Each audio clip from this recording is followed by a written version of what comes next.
नमस्कार, मैं हूं अमित वर्मा और आज जो है हम लोग कंप्यूटर का जो है क्लास देखेंगे। ये जो क्रैश कोर्स है कंप्यूटर का झारखंड सचिवालय के लिए है, स्पेशल झारखंड सचिवालय के लिए है। इसमें आपको जो है टोटल 15 जो है फ्री क्लासेस मिलेंगे हमारे यूट्यूब चैनल पर। ठीक है, जो नए हैं हमारे यूट्यूब चैनल जो है हम इसको जो है सब्सक्राइब कर लीजिए। ठीक है, और इसमें टोटल 15 क्लास मिलेंगे। 15 क्लास में टोटल 15 टॉपिक को कंप्यूटर से संबंधित हम लोग जो है डिस्कस करेंगे। और टॉपिक को डिस्कस करने के बाद जो है लास्ट में हम लोग इम्पोर्टेंट एमसीक्यू प्रश्न को भी डिस्कस करेंगे जो काफ़ी इंपॉर्टेंट होगा। क्लास में हम लोग जो जेएसएससी के द्वारा जो कंप्यूटर का सवाल पूछा गया है उसको डिस्कस करेंगे। साथ ही साथ जो टॉपिक को डिस्कस करेंगे उसको जो है काफ़ी अच्छे से डिस्कस करते हुए हम लोग फिर जो है एमसीक्यू को डिस्कस करेंगे। ठीक है, तो आज का टॉपिक है जनरेशन ऑफ कंप्यूटर। तो इसका पीडीएफ जो है आपको मिल जाएगी टेलीग्राम ग्रुप पर, जिसका लिंक जो है नीचे डिस्क्रिप्शन पे दिया गया है। वहां से आप ज्वाइन कर लीजिएगा हमारा टेलीग्राम ग्रुप को। साथ ही जो है आप एग्जाम पोर्टल ऐप इंस्टॉल करके यहाँ पे जो है क्विज वाले सेक्शन में जो है डेली क्विज यहाँ पे होता है। ठीक है, तो डेली क्विज वाले सेक्शन में जा करके आप बहुत सारे प्रश्न का टेस्ट दे सकते हैं फ्री ऑफ कॉस्ट, जिसमें से झारखंड जीके होगा, जीके जीएस है, इसके अलावा साइंस का क्वेश्चन है, काफ़ी इंपॉर्टेंट है एसएससी के लिए। ठीक है, जीएसएससी के लिए। तो इस तरह से आप जो है एग्जाम पोर्टल इंस्टॉल करके जो है आप वहाँ से भी टेस्ट लगा सकते हैं और इसका पीडीएफ आपको मिल जाएगा, तो आप इस पीडीएफ को भी पढ़ सकते हैं। ठीक है, हम लोग स्टार्ट करते हैं आज का क्लास। और इसमें जो है आज की क्लास में हम लोग जो है जनरेशन ऑफ कंप्यूटर को पढ़ेंगे कि कंप्यूटर जो है किस प्रकार जो है वर्ष, मतलब कि कंप्यूटर जो है टाइम के अकॉर्डिंग जो है किस प्रकार चेंज होते गया। ठीक है, इसको हम कह सकते हैं कि वह टाइम पीरियड या फिर समय अवधि जिसमें कंप्यूटर की टेक्नोलॉजी का विकास हुआ, इसी टाइम पीरियड को जो है जनरेशन ऑफ कंप्यूटर कहते हैं। ये तो थ्योरी था, लेकिन आपसे पूछा जाएगा कि कितने पीढ़ियों में जो है कंप्यूटर का विकास हुआ है। टोटल जो है 5 पीढ़ी में जो है कंप्यूटर का विकास हुआ है। पहला जनरेशन, दूसरा जनरेशन, तीसरा जनरेशन, चौथा जनरेशन, 5वां जनरेशन। ये जो डेट दिया है ना, इसी के बीच में पहला जनरेशन जो है विकास किया था। ठीक है, ये डेट जो है आपको किताबों में अलग मिलेगा, इंटरनेट में खोजोगे तो अलग मिलेगा, लेकिन जहाँ तक जो सही हो पाए वो डेटा आपको हमने यहाँ पे प्रोवाइड करवाया। ठीक है, अभी जो कंप्यूटर हम लोग यूज़ करते हैं, लैपटॉप यूज़ करते हैं, वो 5वीं पीढ़ी का कंप्यूटर है। ठीक है, इतना आपको समझ में आ गई कि टोटल 5 पीढ़ियाँ हैं कंप्यूटर के, 1 से लेकर के 5वीं तक। ठीक है, अब हम लोग जो है 1 बाय 1 करके जो है इसको हम लोग डिस्कस करेंगे कि फर्स्ट जनरेशन में क्या यूज़ किया गया था कंप्यूटर में। ठीक है, तो पहला जो जनरेशन का कंप्यूटर था, ठीक है, इसमें जो है वैक्यूम ट्यूब का प्रयोग किया गया था। ठीक है, वैक्यूम ट्यूब, आप ये जो है डायग्राम में आप लोग जो है देख सकते हैं, इस तरह का कांच से बना जो है वैक्यूम ट्यूब का प्रयोग किया गया था। ठीक है, जो फर्स्ट जनरेशन का कंप्यूटर जो था साइज में जो है, आकार में जो है बहुत ही बड़ा था। ठीक है, काफ़ी बड़े साइज के हुआ करते थे। साथ ही साथ इसमें जो है फर्स्ट जनरेशन के कंप्यूटर में जो है विद्युत प्रवाह के लिए जो है वैक्यूम ट्यूब का जो है प्रयोग किया जाता था। ठीक है, साथ ही साथ इसमें एक चीज़ और भी आप याद रखिएगा, यहाँ पे लिखा हुआ नहीं है कि जो फर्स्ट जनरेशन का कंप्यूटर था इसमें जो है स्टोरेज के लिए जो है मैग्नेटिक टेप का जो है, ठीक है, मैग्नेटिक टेप का जो है इस्तेमाल किया जाता था। ये भी सवाल कई बार पूछा जाता है एग्जाम में, इसको भी याद रखिएगा।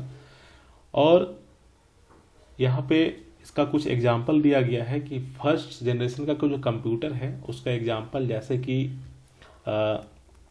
एनिक, ठीक है, EDVAC, UNIVAC, IBM 701, EDSAC, IBM 650।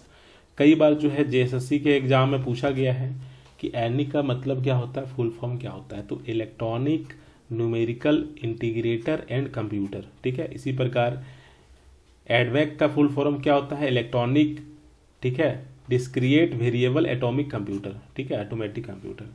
इसी तरह से यूनिवैक का फुल फॉर्म पूछ देगा तो आपसे, तो आप इसका बताइएगा। ठीक है, कि यूनिवर्सल ऑटोमेटिक कंप्यूटर। तो फर्स्ट जनरेशन का जो कंप्यूटर है इसमें आपको बस एक ही चीज़ याद रखना है कि इसमें जो है कांच का जो है वैक्यूम ट्यूब का प्रयोग किया गया था। साथ ही साथ स्टोरेज के लिए जो है मैग्नेटिक टेप का प्रयोग किया जाता था। ठीक है। एग्जाम्पल में आप याद रखिएगा, अगर एग्जाम में दे दे कि निम्नलिखित में से कौन सा कंप्यूटर जो है फर्स्ट जनरेशन में बना था, ऑप्शन में दे देगा अगर ये सब, तो आपको जो है यही सब टिक करना है, ठीक है। ये था फर्स्ट जनरेशन का कंप्यूटर। इसमें कुछ और लिखा हुआ है, इसको भी आप लोग देख लीजिए। पहली पीढ़ी के कंप्यूटर इतने एडवांस और मॉडर्न नहीं हुआ करते थे, इनमें काफ़ी कमियां थी और एक कंप्यूटर काम करते वक्त जल्दी गर्म हो जाता था, ठीक है। साथ ही साथ पहली पीढ़ी के कंप्यूटर का उपयोग जो है गणना करने, डेटा को स्टोर करने और वैज्ञानिक कार्यों के लिए जो है किया जाता था, ठीक है। इसमें आपको एक चीज़ और याद रखना है, पंच कार्ड, ठीक है।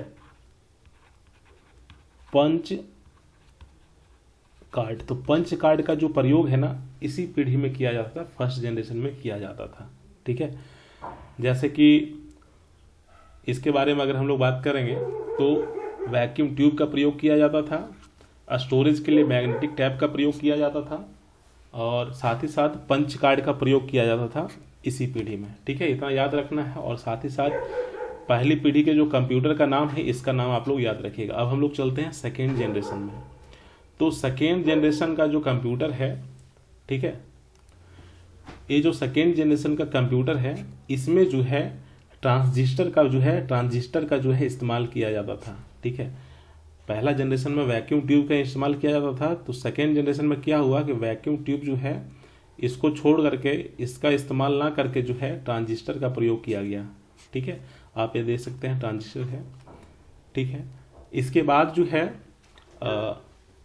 एक चीज़ और आप लोग को हम बताना भूल गए, जैसे कि जो पहला जनरेशन का कंप्यूटर था ना, इसमें जो है स्पीड जो है मिली सेकेंड में, ठीक है, मिली सेकेंड में मापा जाता था। लेकिन सेकेंड जनरेशन में जो है जो कंप्यूटर था, इसका स्पीड जो है माइक्रो सेकेंड में मापा जाता था, ठीक है। माइक्रो सेकेंड में जो है मापा जाता था स्पीड। इसको भी याद रखिएगा, कई बार जो है ये भी सवाल जो है पूछा जाता था, ठीक है। इसमें भी जो है मेमोरी के लिए, स्टोरेज के लिए जो है मैग्नेटिक टेप का प्रयोग किया जाता था, ठीक है। इसके अलावा जो है कोबोल, ठीक है, फार्मूला ट्रांसलेशन, फॉर्ट्रेन, ठीक है। इसका भी जो है ये जो भाषा है कोबोल फोर्ट्रोन क्या है, ये सब भाषा है ना, तो ये भाषा का निर्माण जो है सेकेंड जनरेशन के टाइम में ही जो है हुआ था, ठीक है। कोबोल का फुल फॉर्म एग्जाम में पूछ देगा, तो इसका फुल फॉर्म क्या है, कॉमन बिजनेस ओरिएंटेड लैंग्वेज, ठीक है। फॉर्ट्रेन का फुल फॉर्म क्या होता है, फार्मूला ट्रांसलेशन, ठीक है। इसके अलावा जो है ऑपरेटिंग सिस्टम का निर्माण जो है इसी सेकेंड जनरेशन में हुआ था, ठीक है। ओएस का निर्माण, ठीक है, हाई लेवल लैंग्वेज टू मशीनी लैंग्वेज में कन्वर्ट करने के लिए जो है इसी जनरेशन में जो है इसका निर्माण हुआ था। कुछ एग्जाम्पल है सेकेंड जनरेशन का कंप्यूटर का, उसका नाम आप लोग याद रखिएगा। जैसे कि एक है, सबसे इम्पोर्टेंट है IBM, ठीक है, 1401। एक कंप्यूटर जो है सेकेंड जनरेशन में ही लॉन्च किया गया था। इसके अलावा जो है NCR 304, ये भी कंप्यूटर जो है सेकेंड जनरेशन में लॉन्च किया गया था। PDP CDC 1604, यूनिवेक 1108, ठीक है, हॉनीवेल 400 CD 36,600। तो इस तरह के जो कंप्यूटर है ना, एक कंप्यूटर का विकास जो है सेकेंड जनरेशन में जो है हुआ था। आपको जो है एग्जाम में पूछेगा कि निम्नलिखित में से सेकेंड जनरेशन का कंप्यूटर कौन सा है, ठीक है। ऑप्शन में दे देगा IBM 1401 और 3 ऑप्शन में कुछ अलग अलग दे देगा, तो आपको जो है IBM 1401 जो है इसको सही करना है। हम अभी डिस्कस करेंगे इससे संबंधित MCQ जो है, अभी हम लोग नीचे जो है डिस्कस करेंगे, ठीक है। थोड़ा सा सेकेंड जनरेशन का जो कंप्यूटर है इसके बारे में पढ़ लेते हैं कि सेकेंड जनरेशन का कंप्यूटर जो है इसमें ट्रांजिस्टर का प्रयोग किया जाता था, ठीक है। और ट्रांजिस्टर के कारण जो है कंप्यूटर का साइज पहली पीढ़ी के मुकाबले छोटा हो गया, ठीक है। ट्रांजिस्टर के आने के बाद कंप्यूटर के क्षेत्र में काफ़ी ज़्यादा विकास हुआ।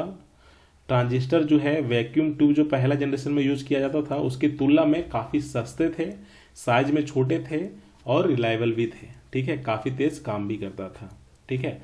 और इसी पीढ़ी में सेकेंड जनरेशन के पीढ़ी में ही जो है असेंबली लैंग्वेज और हाई लैंग्वेज का इस्तेमाल जो है किया जाता था।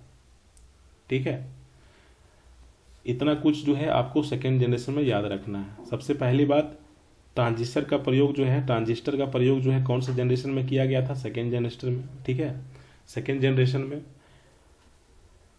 जनरेशन में जो स्पीड मापा जाता था कंप्यूटर का, उसका नाम किस में मापा जाता था? तो माइक्रो सेकेंड में। और फर्स्ट जनरेशन में मिली सेकेंड में मापा जाता था। ठीक है, इसके अलावा कोबोल, ठीक है, फोर्ट्रैन, ये सब का जो भाषा है इसका निर्माण सेकेंड जनरेशन के समय में ही हुआ था, 1956 से लेकर के 1964 के बीच में। ठीक है, इसके अलावा जो है दोनों का फुल फॉर्म आपको याद रखना है। साथ ही साथ जो है सेकेंड जनरेशन के समय में कौन कौन से कंप्यूटर का विकास हुआ है, जैसे कि IBM 1401, NCR 304, ये सब कंप्यूटर का नाम है। और ये सब कंप्यूटर जो है सेकेंड जनरेशन के समय में जो है बना था। ठीक है, हॉनीवेल 400, ये सब कंप्यूटर जो है सेकेंड जनरेशन में बना था। CDC 1604, ये भी सेकेंड जनरेशन के समय में बना था। यूनिवैक 1108, ये भी सेकेंड जनरेशन में बना था। ठीक है, अब हम लोग चलते हैं थर्ड जनरेशन में। थर्ड जनरेशन में जो है ट्रांजिस्टर को हटा करके जो है आईसी का फुल फॉर्म होता है इंटीग्रेटेड सर्किट। ठीक है, ये है आईसी। तो इसका प्रयोग जो है थर्ड जनरेशन में जो है किया गया। ठीक है, पहला जनरेशन में जो है वैक्यूम ट्यूब, सेकेंड जनरेशन में जो है ट्रांजिस्टर, और थर्ड जनरेशन में जो है इंटीग्रेटेड सर्किट, ठीक है, आईसी का प्रयोग किया गया। ठीक है, इसमें जो है गति को नापने के लिए जो है नैनो सेकेंड का यूज करता है। ठीक है, जैसे कि आपको हमने बताया कि फर्स्ट जनरेशन में स्पीड को मापने के लिए, कंप्यूटर का स्पीड को मापने के लिए मिली सेकेंड, ठीक है, मिली सेकेंड। तो फर्स्ट जनरेशन में जो कंप्यूटर था उसका स्पीड कैसे मापा जाता था? मिली सेकेंड में। सेकेंड जनरेशन का जो कंप्यूटर था इसका स्पीड जो है माइक्रो सेकेंड में जो है मापा जाता था। और जो हम लोग पढ़ रहे हैं अभी थर्ड जनरेशन, इसका स्पीड जो है नैनो सेकेंड में जो है मापा जाता है। ये काफ़ी इंपॉर्टेंट है, बार बार हम इसको बता रहे हैं, आप इसको याद रखिएगा। ठीक है, इसके बाद जो है यहाँ पे आपको याद रखना है कि IBM, ठीक है, IBM 360, ठीक है, PDP 11, ठीक है, PDP 11 जो है मिनी कंप्यूटर है। तो ये सब कंप्यूटर का विकास जो है कब बना था? ये सब कंप्यूटर कब लॉन्च किया गया था? थर्ड जनरेशन के समय में। ठीक है, थर्ड जनरेशन का समय क्या था? 1964 से लेकर के 1975 के बीच में। ठीक है, इसको आप लोग जो है याद रखिएगा। साथ ही साथ जो है रियल टाइम ऑपरेटिंग सिस्टम जो है इसी जनरेशन में आया था। ठीक है, इनपुट आउटपुट का यूज जो है, इनपुट तथा आउटपुट का यूज जो है हार्डवेयर के रूप में जो है इसी जनरेशन में जो है किया गया था। आपको बस इसमें याद रखना है थर्ड जनरेशन में जो है इंटीग्रेटेड सर्किट का यूज किया गया था। JSSC पूछा था कि आईसी का फुल फॉर्म क्या होता है? तो इंटीग्रेटेड सर्किट। ठीक है, थर्ड जनरेशन में जो कंप्यूटर का स्पीड है उसमें किस में मापा जाता है? नैनो सेकेंड में। इसको भी याद रखिएगा। थर्ड जनरेशन के कंप्यूटर का नाम क्या क्या है? तो IBM 360, ठीक है, PDP 11 जो मिनी कंप्यूटर था, IBM 370, हॉनीवेल 6000, ठीक है, DEC सीरीज, ICL 2900, ये सब जो कंप्यूटर का नाम है सब थर्ड जनरेशन में आया था। ठीक है, हम लोग जो है थर्ड जनरेशन के कंप्यूटर के बारे में थोड़ा सा देखते हैं कि आईसी एक तरह का चिप होता है जो सिलिकॉन का बना होता है। JSSC जब पंचायत सचिव का एग्जाम लिया था ना, उसमें पूछा था कि जो चिप होता है या मेमोरी कार्ड का जो चिप होता है किससे बना होता है? सिलिकॉन का बना होता है। तो सिलिकॉन का बना होता है, ठीक है, SI का। इसलिए जो है इसको जो है सिलिकॉन चिप भी कहा जाता है इस चिप को। ठीक है, तीसरी पीढ़ी के कंप्यूटर जो है काफ़ी ज़्यादा रिलायबल था, विश्वसनीय था, काफ़ी स्पीड काम करता था। ठीक है, साथ ही साथ इंटीग्रेटेड सर्किट या फिर इंटीग्रेटेड चिप आने के कारण कंप्यूटर का साइज जो है काफ़ी छोटा हो गया और इसके साथ साथ मेमोरी की क्षमता भी काफ़ी जो है बढ़ गई। ठीक है, इसी पीढ़ी में जो है टाइम शेयरिंग तथा मल्टी प्रोग्रामिंग ऑपरेटिंग सिस्टम का उपयोग किया जाता था। ठीक है, और इसी पीढ़ी में हाई लैंग्वेज जैसे कि कोबोल, पास्कल का यूज़ जो है किया जाता था। ये सब आपको याद रखना है। पीडीएफ मिल जाएगी, नोट्स बना लीजिए या फिर प्रिंट आउट निकाल के आप इसको जो है पढ़ सकते हैं। थोड़ा सा हम लोग आगे चलते हैं, चौथी पीढ़ी, ठीक है। ये फोर्थ जनरेशन है और फोर्थ जनरेशन में जो है आईसी के जगह जो है माइक्रो प्रोसेसर का जो है इस्तेमाल किया गया। पहला में जो है वैक्यूम ट्यूब का इस्तेमाल किया जाता था पहला जनरेशन में, सेकेंड में जो है ट्रांजिस्टर का, थर्ड में जो है आईसी का, और फोर्थ जनरेशन में जो है अभी हम लोग जो पढ़ रहे हैं इसमें माइक्रो प्रोसेसर का जो है यूज किया जाता है, ठीक है। ये देखो आप, इस तरह का माइक्रो प्रोसेसर होता है। जब आप कंप्यूटर को या फिर मोबाइल को जब आप ओपन कीजिएगा ना, खोलिएगा ना कलपुर्जा का, तब आपको जो है इस तरह के आपको सर्किट देखने को मिलेगा, ठीक है। इसमें जो है आप इसको याद रखिएगा, इंटेल 4004, ठीक है, ये जो है फर्स्ट जो है माइक्रो प्रोसेसर का नाम है, ठीक है। इसके अलावा जो है आप इसको याद रख सकते हैं कि इस जनरेशन में जो है, फोर्थ जनरेशन में जो है स्टोरेज के लिए जो है हार्ड डिस्क का प्रयोग जो है किया जाता था, जिसका नाम था विनचेस्टर, ठीक है, विनचेस्टर। तो विनचेस्टर डिस्क जो है इसका प्रयोग जो है फोर्थ जनरेशन में किया गया था स्टोरेज के लिए, ठीक है, मेमोरी के लिए। आप इसको याद रखिएगा। साथ ही साथ जो है आपको याद रखना है कि मल्टीमीडिया जो है ना इसी समय आया था, फोर्थ जनरेशन के समय में ही, ठीक है। इसके अलावा जो है आप इसमें याद रखते हैं इसका जो है कौन कौन सा कंप्यूटर जो है, कंप्यूटर का विकास जो है फोर्थ जनरेशन में हुआ था, जैसे कि आप IBM 5100 सीरीज, ठीक है, माइक्रल। इसके अलावा जो है DEC 10, ठीक है, ये सब कंप्यूटर जो है फोर्थ जनरेशन में आया था। DEC का फुल फॉर्म होता है डिजिटल इक्विपमेंट कॉरपोरेशन, ठीक है। इसके अलावा जो है GUI, इसका फुल फॉर्म क्या होता है, ग्राफिकल यूजर इंटरफेस। इसका भी विकास जो है फोर्थ जनरेशन में हुआ है, ठीक है। तो इस तरह से आप इसको याद रख सकते हैं कि फोर्थ जनरेशन में जो है आईसी के जगह माइक्रो प्रोसेसर का जो है यूज़ किया गया था। स्टोरेज के लिए फोर्थ जनरेशन में विनचेस्टर का यूज़ किया गया था, विनचेस्टर डिस्क का यूज़ किया गया था, ठीक है। साथ ही साथ जो है इस जनरेशन में जो है, इस जनरेशन का कुछ कंप्यूटर का नाम है जैसा कि माइक्रल, DEC 10, IBM 5100 सीरीज, ठीक है, अल्टेयर 880, इस तरह का जो कंप्यूटर है फोर्थ जनरेशन में बना था। अब हम लोग चलते हैं पांचवा जनरेशन, जो अभी का जनरेशन है, ठीक है। फिफ्थ जनरेशन जो है इसमें जो है आर्टिफिशियल इंटेलिजेंस जो है इस तकनीक का उपयोग किया जाता है। फिर से आपको हम बता रहे हैं, पहला जनरेशन में जो है क्या यूज किया गया था, वैक्यूम ट्यूब का, ठीक है। दूसरा जनरेशन में जो है आपका क्या यूज किया गया था, दूसरा जनरेशन में आपका यूज किया गया था ट्रांजिस्टर। थर्ड जनरेशन में जो है आपका यूज किया गया था आईसी। फोर्थ जनरेशन में जो है आपका यूज किया गया था माइक्रो प्रोसेसर। और पांचवा जनरेशन जो अभी का करंट वाला जो है, ठीक है, अभी जो वर्तमान में जो चल रहा है, इसमें यूज किया जाता है AI, आर्टिफिशियल इंटेलिजेंस, ठीक है। ये काफ़ी इंपॉर्टेंट है और यहाँ से काफ़ी सवाल पूछे जाते हैं। जैसे कि आप इसमें कह सकते हैं कि पांचवा जनरेशन में जो है आर्टिफिशियल इंटेलिजेंस आया, ठीक है। एप्पल का जो सीरीज है, एप्पल का जो सीरीज है पांचवा जनरेशन में ही आया है। स्पीच रिकॉग्नाइजेशन, मतलब आप बोलते हैं और मोबाइल में लिखाने लगता है ऑटोमेटिक, ठीक है। आप मोबाइल में वॉइस टाइपिंग करते हैं ना, तो स्पीच रिकॉग्नाइजेशन जो है इसी पांचवा जनरेशन में ही आया है, ठीक है। इसके अलावा जो है ULSI का यूज जो है पांचवा जनरेशन में किया गया था। ULSI का फुल फॉर्म क्या होता है, ultra large scale integrated circuit. इसका यूज जो है पांचवा जनरेशन में किया गया था। लैपटॉप हो गया, स्मार्टफोन हो गया, ठीक है, HD रिजोल्यूशन जो हो गया, ये सब सारा जो है पांचवा जनरेशन में आया है, ठीक है। इसके बाद जो है इसमें आपको केवल जो है 5वां जनरेशन के बारे में याद रखना है कि इसमें जो है AI का यूज किया गया था, आर्टिफिशियल इंटेलिजेंस का यूज किया गया था।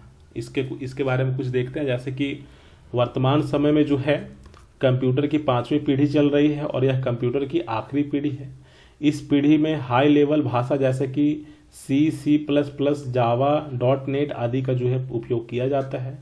5वीं पीढ़ी के कंप्यूटर का इस्तेमाल जो है स्वास्थ्य के क्षेत्र में, मनोरंजन के क्षेत्र में, रोबोट बनाने में किया जाता है और आजकल जो है गेम के क्षेत्र में भी जो है इसका काफ़ी यूज किया जाता है। ठीक है, 5वीं जनरेशन का जो कंप्यूटर होता है काफ़ी स्पीड में काफ़ी तेज होता है। ठीक है, काफ़ी तेज काम करता है।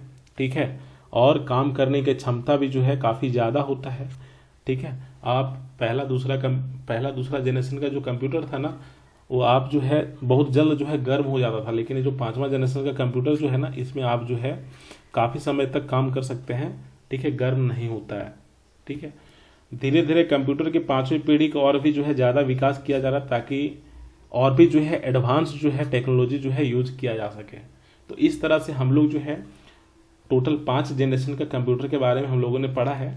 पहला में वैक्यूम ट्यूब, दूसरा में हम लोग जो है ट्रांजिस्टर, तीसरा में IC, चौथा में माइक्रो प्रोसेसर और 5वां में जो है आर्टिफिशियल इंटेलिजेंस।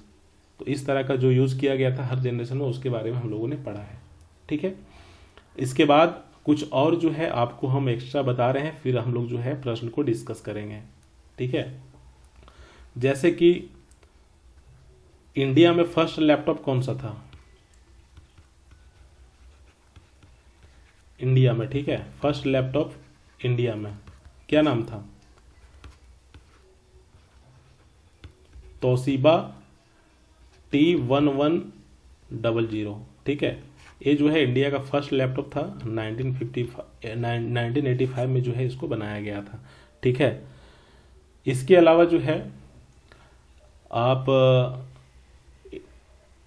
ऐसा याद रख सकते हैं कि फर्स्ट मिनी कंप्यूटर कौन सा था? फर्स्ट जो है मिनी कंप्यूटर, तो मिनी कंप्यूटर फर्स्ट कौन सा था? PDP-1 1960 में बना था। ठीक है, फर्स्ट जो है माइक्रो कंप्यूटर कौन सा था? तो माइक्रल जो 1973 में बना था। आप इसको जो है नोट करके रख लीजिएगा, एग्जाम में पूछा जा सकता है, काफ़ी इंपॉर्टेंट है। ठीक है, इसी तरह से जो है आप इसके बारे में देखिए कि वर्ल्ड का फर्स्ट सुपर कंप्यूटर कौन सा था? वर्ल्ड का जो है फर्स्ट सुपर कंप्यूटर कौन सा था? CDC6600। ये वर्ल्ड का फर्स्ट जो है सुपर कंप्यूटर था। ठीक है, C पर होता है कंट्रोल, T पर होता है डेटा और C पर होता है कॉर्पोरेशन। ठीक है, तो इस तरह से हम लोग जो है काफ़ी जो है कंप्यूटर के बारे में हम लोगों ने पढ़ा।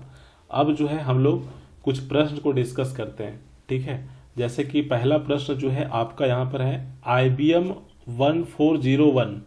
ठीक है, इस कंप्यूटर का यूज जो है कौन से पीढ़ी में किया गया था? चतुर्थ, तृतीय, प्रथम या फिर द्वितीय? तो दूसरी पीढ़ी में जो है जो सेकेंड जनरेशन का जो कंप्यूटर है वह है IBM 1401। ठीक है, सेकेंड जनरेशन का कंप्यूटर का नाम IBM 1401 है। साथ ही साथ जो है NCR 304 ये भी कंप्यूटर जो है सेकेंड जनरेशन का ही है। ठीक है, इसके अलावा जो है कोबोल और फोर्ट्रन भाषा का निर्माण जो है सेकेंड जनरेशन के समय में हुआ था और सेकेंड जनरेशन में जो है ट्रांजिस्टर का प्रयोग किया जाता था। ठीक है, अब हम लोग दूसरे नंबर का क्वेश्चन देखें यहाँ पर कि वर्तमान में किस पीढ़ी के कंप्यूटर उपयोग किए जा रहे हैं अभी फिलहाल? दूसरी, पांचवी, छठी, तीसरी? तो अभी जो है 5वीं पीढ़ी का कंप्यूटर यूज किया जाता है। ठीक है, इसके बाद हम लोग थोड़ा सा आगे बढ़ते हैं कि पहले पीढ़ी के इलेक्ट्रॉनिक कंप्यूटर का समय था। पहला पीढ़ी के जो था उसका इलेक्ट्रॉनिक कंप्यूटर का समय क्या था? यहाँ पे कुछ गलत दिया हुआ है, इसको आप सुधार लीजिएगा। 1942 से लेकर के 1955 तक। ठीक है, इसके बाद एक और प्रश्न है कि which of the following is the smallest unit of storage, है ना? स्टोरेज का मतलब कि स्मॉलेस्ट यूनिट ऑफ स्टोरेज कौन सा है? TB, PB, GB या फिर KB? तो इसका राइट आंसर क्या हो जाएगा, केबी। आप यहाँ पे देख सकते हैं, ठीक है, किलोबाइट ये सबसे छोटा होता है। 1 किलोबाइट इजकल टू 1024 बाइट्स होता है, और 1 MB में कितना होता है, 1024 KB होता है, ठीक है। 1 GB में कितना होता है, 1024 MB होता है। तो ये वाला सवाल जो है JSSC ने पूछा था कि 1 KB इजकल टू कितना बाइट्स होता है, 1024 होता है। और 1 GB वाला भी क्वेश्चन पूछा था, ठीक है, 1 GB में कितने MB होते हैं। 1 GB में टोटल जो है 1024 MB होते हैं। तो इस तरह से जो है सवाल पूछा जाता है। फिर एक और सवाल है, ये भी काफ़ी इंपॉर्टेंट है, कि तीसरी पीढ़ी के कंप्यूटर का उपयोग करते थे। तो तीसरी पीढ़ी में जो कंप्यूटर था वह किसका प्रयोग करता था, ट्रांजिस्टर का, या फिर वैक्यूम ट्यूब का, या फिर VLSI तकनीक का, या फिर इंटीग्रेटेड सर्किट का। तो फर्स्ट जनरेशन में आपको पता है कि वैक्यूम ट्यूब का प्रयोग करता था, सेकेंड जनरेशन में ट्रांजिस्टर का करता था, और थर्ड जनरेशन में जो है क्या करता था, इंटीग्रेटेड सर्किट का प्रयोग किया जाता था। राइट आंसर 4 हो जाएगा, ठीक है। आगे हम लोग देखते हैं कि निम्नलिखित में से किसे जो है भारत में विकसित पहला सुपर कंप्यूटर माना जाता है। निम्नलिखित में से किसे जो है भारत में विकसित पहला सुपर कंप्यूटर माना जाता है। इसका राइट आंसर क्या होगा, परम 8000, ठीक है। ये जो परम 8000 है ये भारत का पहला सुपर कंप्यूटर माना जाता है। तो यहाँ पे हम लोग देख सकते हैं कि पहला सुपर कंप्यूटर जो भारत का है वह कौन है, परम 8000, ठीक है।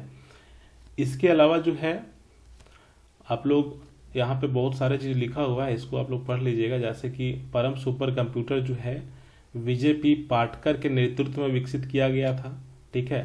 प्रत्यूष जो है भारत का सबसे तेज कंप्यूटर है। सागा जो है इसरो द्वारा 2011 में विकसित सुपर कंप्यूटर है। परम युवा 2 जो है भारत में निर्मित सुपर कंप्यूटर के प्रतिष्ठित परम श्रृंखला में सबसे तेज है, ठीक है। सहस्त्र टी जो है अंतरिक्ष अभियांत्रिकी, मौसम विज्ञान, पूर्वानुमान और ज्योतिषी अनुकरण के क्षेत्र में सेवा प्रदान करता है। ये भी काफ़ी इंपॉर्टेंट है, इसको याद रखिएगा, ठीक है। सुमेर क्रे जो है को सुपर कंप्यूटर का जनक माना जाता है। साथ ही साथ CDC 6600 दुनिया का पहला सुपर कंप्यूटर है, ठीक है। तो इस तरह से जो है आप लोग इसको जो है याद रखिएगा। अभी हम आपको ये वाला चीज़ स्टार्टिंग में ही बता दिए थे, ठीक है, कि वर्ल्ड का फर्स्ट सुपर कंप्यूटर कौन सा है, CDC 6600, C4 control, D4 data, C4 corporation, ठीक है। इसी तरह से जो है एक और प्रश्न है कि इंटीग्रेटेड सर्किट कंप्यूटर के निम्नलिखित में से किस पीढ़ी से संबंधित है। तो इंटीग्रेटेड सर्किट जो है तीसरी पीढ़ी में प्रयोग किया गया था। पहली पीढ़ी में जो है वैक्यूम ट्यूब आधारित था, दूसरी पीढ़ी में जो है ट्रांजिस्टर यूज किया गया था, तीसरी पीढ़ी में इंटीग्रेटेड सर्किट, चौथी में जो है VLSI, और पांचवी में जो है आपका ULSI, ठीक है। अब हम लोग आगे थोड़ा सा देखते हैं कि ऑटोमेटिकली प्रोग्रामेबल टूल जो है APT जिसको कहते हैं, किसने विकसित किया है। ऑटोमेटिकली प्रोग्रामेबल टूल जो है किसने विकसित किया है, ठीक है। तो इसका राइट आंसर हो जाएगा डगलस टी रॉस में, ठीक है। अभी हाल फिलहाल जो है JSSC ने इसको पूछा था कंप्यूटर से संबंधित कि पाइथन क्या है। तो पाइथन जो है एक प्रकार का जो है उच्च स्तरीय भाषा है, हाई लेवल लैंग्वेज, ठीक है। जब हम लोग भाषा के बारे में पढ़ेंगे, कंप्यूटर के लैंग्वेज के बारे में पढ़ेंगे, तो वहाँ पे हम लोग जो है डिटेल में जो है डिस्कस करेंगे, ठीक है। इसके अलावा जो है प्रोसेसर चिप की गति में मापी जाती है, किस में मापा जाता है। तो प्रोसेसर जो चिप होता है इसकी गति जो है हर्ज में मापा जाता है, ठीक है, मिली हर्ज में। इसके बाद जो है एक और चीज़ है, इसको याद रखिएगा कि 1 पेटाबाइट इजकल टू कितना क्या होता है, 1024 क्या होता है, ZB, EB, TB या फिर GB। तो यहाँ पे आप लोग देख सकते हैं कि 1 पेटाबाइट इजकल टू जो है 1024 जो है टेराबाइट्स होते हैं, ठीक है। 1024 टेराबाइट्स, 3 इसका सही आंसर हो जाएगा। इसको आप लोग याद रख लीजिएगा, ठीक है। इसके साथ ही जो है ट्रांजिस्टर कंप्यूटर का दूसरा नाम क्या है, ट्रांजिस्टर कंप्यूटर का दूसरा नाम क्या है, सेकेंड जनरेशन कंप्यूटर, ठीक है। इसके अलावा जो है इसको आप लोग याद रखिए कि निम्नलिखित में से कौन सी जो है चौथी पीढ़ी जनरेशन की भाषाओं की श्रेणी से संबंधित है। तो फोर्थ जनरेशन में जो है उससे संबंधित कौन सी भाषा है, यहाँ पे जो है लिखा हुआ है मशीनी भाषा, उच्च स्तरीय भाषा, या फिर असेंबली लैंग्वेज, या फिर कैरी लैंग्वेज। तो देखो यहाँ पे चौथी जो है ना, चौथी पीढ़ी जो है इसमें जो है बहुत उच्च स्तर भाषा जिसको कहा जाता है फ्रिच भाषा, ठीक है। मतलब कैरी लैंग्वेज का जो यूज किया गया था वो किसमें किया गया था, फोर्थ जनरेशन में, ठीक है। इसको आप लोग याद रखना है, ये आपको आप अपने नोट्स में जो है इसको लिख लीजिएगा और इसको याद कीजिएगा, ठीक है। तो इस तरह से जो है हम लोग कंप्यूटर के काफ़ी सारे सवाल को भी डिस्कस किए हैं, साथ ही साथ कंप्यूटर का जो पीढ़ी है इसके बारे में हम लोगों ने पढ़ा है। और आज का जो है लास्ट सवाल है, ठीक है, कि निम्नलिखित में से कौन सा एक सॉफ्ट कॉपी आउटपुट डिवाइस है, ठीक है। सॉफ्ट कॉपी आउटपुट डिवाइस है मॉनिटर, इसके अलावा डेजी व्हील प्रिंटर, इसके अलावा प्लॉटर, या फिर लेजर प्रिंटर। तो हार्ड कॉपी किसको कहते हैं, सॉफ्ट कॉपी किसको कहते हैं। तो सॉफ्ट कॉपी जो होता है ना, सॉफ्ट कॉपी ए होगा, हार्ड कॉपी है। हार्ड कॉपी मतलब कि आप प्रिंट आउट निकाल करके जो है आप उसको पढ़ सकते हो, जो आपके पास रहता है कॉपी। सॉफ्ट कॉपी मतलब कि आप जो है मोबाइल के स्क्रीन में ही देख सकते हैं, लैपटॉप के स्क्रीन में ही देख सकते हैं, ठीक है। तो सॉफ्ट कॉपी कौन सा है, मॉनिटर आउटपुट, ठीक है। तो मॉनिटर में जो है हम लोग सॉफ्ट कॉपी जो है देख सकते हैं, ठीक है। प्लॉटर क्या होता है, तो प्लॉटर जो है एक जो है ग्राफिक्स ड्राइंग डिवाइस होता है, काफ़ी बड़ा होता है, आप इमेज में देख सकते हैं, ठीक है। यहाँ पे मैप बनाया जा रहा है प्लॉटर के माध्यम से। तो इसके बाद जो हम लोग जो है नेक्स्ट क्लास में कुछ अलग टॉपिक को डिस्कस करेंगे, और नेक्स्ट क्लास जो है आपको जो है कल मिल जाएगी, ठीक है। तो हम लोग जो क्रैश कोर्स कर रहे हैं, कंप्यूटर का पहला क्लास आज हो गया है, कंप्यूटर का दूसरा क्लास जो है हम लोग जो है कल डिस्कस करेंगे, ठीक है। तो जो है हम लोग जो है इस प्रकार जो है कंप्यूटर का पहला क्लास को हम लोगों ने देखा कि कंप्यूटर के जनरेशन के बारे में, कि कौन से जनरेशन में कौन सा कंप्यूटर जो है डेवलप किया गया था, या फिर कौन से जनरेशन में किस चीज़ का यूज़ किया गया था। इससे संबंधित प्रश्न को भी हम लोगों ने डिस्कस किया हुआ है, ठीक है। अब जो है हम लोग कल जो है नेक्स्ट टॉपिक डिस्कस करेंगे, और कुछ अच्छा ही टॉपिक होगा, काफ़ी इंपॉर्टेंट होगा। ये जो क्रैश कोर्स है इसमें फिर से जो आपको हम बता रहे हैं कि टोटल जो है 15 क्लासेस होगी, 15 क्लास में 15 टॉपिक को डिस्कस करेंगे, और जो है झारखंड सचिवालय एग्जाम के लिए काफ़ी इंपॉर्टेंट होगा ये क्लास, 15 क्लास, ठीक है। जो आपके जो फ्रेंड हैं, आपको अपने फ्रेंड को भी जो है आप पीडीएफ को शेयर कर सकते हैं। टेलीग्राम ग्रुप का लिंक जो है नीचे दिया गया है, वहाँ से ज्वाइन करके आप पीडीएफ डाउनलोड करके पढ़ सकते हैं, शेयर कर सकते हैं, ठीक है। साथ ही साथ और भी टेस्ट लगाना हो तो आप एग्जाम पोर्टल ऐप जो है इसको इंस्टॉल करके जो है आप डेली क्विज पे जाइएगा, वहाँ पे फ्री ऑफ कॉस्ट बहुत सारे टेस्ट लिए हैं, करीब 30-40 टेस्ट, आप उसको दीजिएगा, ठीक है। और कोई जानकारी लेना हो तो आप मुझे इस नंबर पे व्हाट्सएप करके जानकारी ले सकते हैं, ठीक है। तो आज इतना ही रखते हैं, बाकी हम लोग नेक्स्ट क्लास में डिस्कस करेंगे। Thank you.